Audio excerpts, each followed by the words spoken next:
Measurements are in everything in audio. That's what we're going to be talking about in today's video.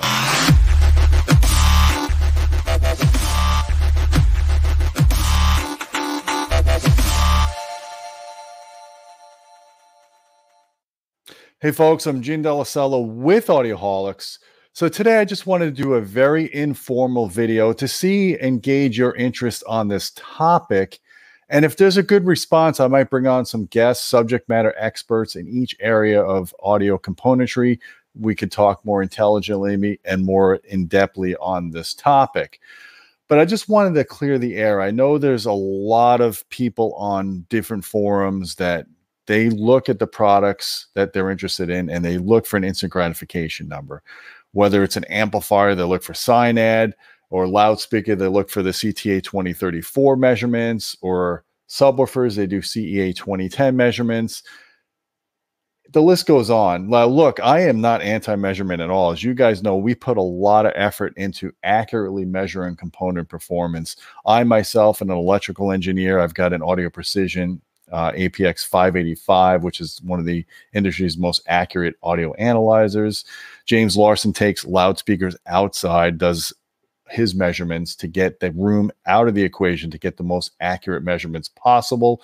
He also does subwoofers, he does loudspeakers. So we are very invested into analyzing objectively the performance of component gear. But I'm also here to tell you that that's not the whole story. And if you're just buying a product based on how it measures, you're really doing yourself a disservice. And sometimes you could be losing critical features that actually translate to better sound in your room because you're chasing a number. Give you a perfect example when it comes to amplifiers or preamplifiers or processors. If you're just chasing a single number SINAD distortion, you could be missing features in that product, whether it's advanced bass management features, streaming features, things that are very useful to help you get a better setup. Of course, you can make any product have very low distortion. You can make a USB dongle have low distortion, but it's a utility. How much use are you going to get out of that product if it doesn't have good bass management, doesn't have good PEQ manual adjustments? It doesn't have all the feature sets that you need, multiple subwoofer outputs.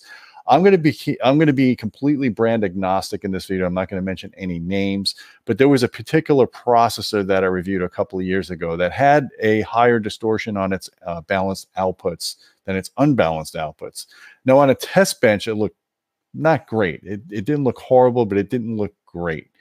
But when I got it and I actually integrated this product into my system and all of its advanced features I was using in my Atmos system, I was blown away by the fidelity that it offered. And I didn't hear any of the problems that I saw on the test bench. So that's one example there that you can't just chase a single number or a couple of graphs to determine product performance. When it comes to loudspeakers, I see a lot of people looking for CTA 2034 measurements. And I think it's an invaluable tool because you get a better understanding how that speaker works. You get a better understanding of how effective you can be to EQ that speaker if it's needed. But again, it doesn't tell the whole picture. It doesn't tell you if you do anechoic data on a loudspeaker and all the woofers are close to the ground and the ports near the ground. The designer was trying to solve a problem called ground bounce or minimize ground bounce so it integrates better in a room. Well, in an anechoic chamber, it actually measures more poorly. So you get these measurements, you say, hey, this product isn't that great, but in reality, you put it in a real room, you measure it at the main listening position, you could see some benefits for that kind of design. And it's just that single graph doesn't tell you how everything plays with that speaker. It doesn't tell you the maximum dynamic range of that speaker, how loud it'll play, how clean it'll play, how well it sets up in a room for sound staging. I mean, there's a lot of factors. There's a lot of psychoacoustics in a loudspeaker that you can't just factor from one single measurement.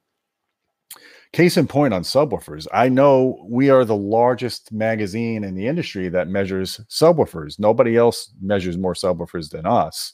And we do our best to give you tabulated performance metrics of every subwoofer we review. We have our Excel spreadsheet and we have our Bassaholic room size ratings. But there are problems with the CEA 2010 approach. They don't take into effect the advantages a large sealed subwoofer has in a room where you get room gain. Now, this is another topic I want to really dive into with Matthew Pose and maybe James Larson and some other subject matter experts. But you take a really good sealed subwoofer that doesn't have a high pass to protect the driver, and it has a second order roll off as opposed to a ported sub that has a fourth order roll off. So you get a lot more room gain below the tuning of a ported subwoofer when it's sealed. And you don't see that in a CTA 2010 graph. So there are subwoofers out there that, hey, the numbers are lower, than the bass reflector ported subwoofer, but then you stick them in a room and man, you get so much coupling. You get single digit bass response, infrasonic subwoofer performance out of a sealed sub that you can't easily get from a ported sub. And those graphs don't always factor in port chuffing and other kind of erroneous noises that a ported sub has that a sealed sub often doesn't. So like I said, you can't just sum everything up into a graph or into a measurement. And you got to look at real world, real use cases. And that's why I think it's very important to have that objective data, but also look at the subjective performance of those products and get multiple viewpoints of those products, not just from Audioholics, but from other reputable magazines and online YouTube channels as well. So let me know what you guys think about this topic. Do you want us to dive deeper into the measurement aspects and how important or unimportant certain measurements are for various components? I think it'd be a great thing to have during the year to have subject matter experts on our channel to dive deeper into these topics. And I wanted to let you guys know we are running a MartinLogan contest. We're giving away a pair of F100s. We review it, you win it. You have a chance to win these awesome speakers. They got Product of the Year award for mid-priced high-performance towers. Matthew Pose reviewed them. We are sending you his review samples. This is sponsored by MartinLogan. I absolutely adore those speakers. If you're in the United States and you want to enter this, I'll put some links down below.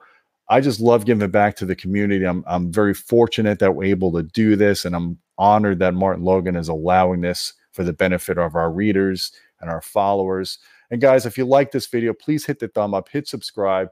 Don't forget about our Patreon channel at patreon.com/audioholics. We appreciate your support. You get direct access to me if you want to suggest video topics. And until next time, my friends, keep listening.